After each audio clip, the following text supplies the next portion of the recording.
What are your weaknesses? I have a sneaking feeling you don't get excited to answer that question. Most students don't say, Yeah, the weakness question, my favorite. I'll be honest, it's a tough one to answer. Sadly, most students mess it up. In my days as a recruiting director, I certainly asked this question of a number of students, and I got a range of responses.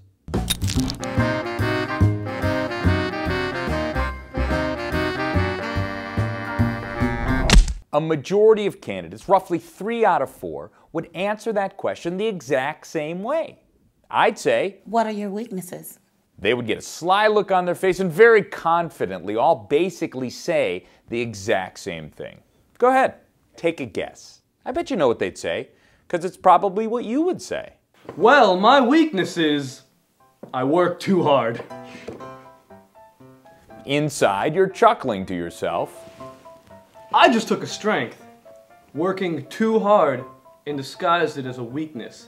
And this idiot recruiting director who has interviewed over 1,000 students has never heard that one before.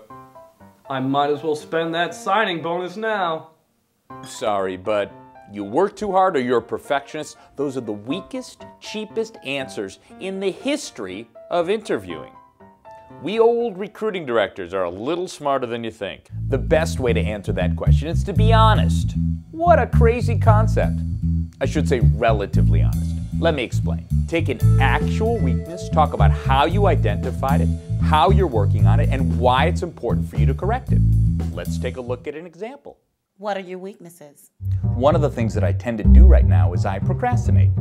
And to be honest, I put things off that I don't enjoy doing. I'm sure like a lot of students, so whether that means studying for a test or preparing a paper or even cleaning up my room, I put those things off to the last minute.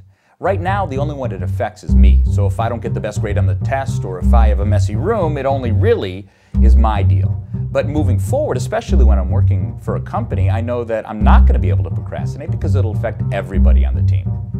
At the beginning of every week now, I write down all the things I need to do. I take the things that I don't enjoy doing and put them at the top of the list. And I won't let myself go to number 2, let's say, until I finish number 1. Now, I'm not perfect at it yet, but it has really sort of helped me recognize how to manage my time and help me avoid procrastinating so much. Now, that can work for most weaknesses. Being more organized, being more patient, being less of a procrastinator, managing your time more effectively. All can work.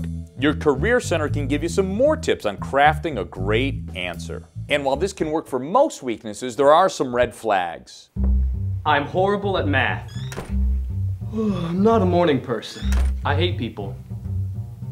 My example wouldn't have been nearly as good if I had just said I'm a horrible procrastinator. What's important is not just the weakness, but how you talk about it. Good luck.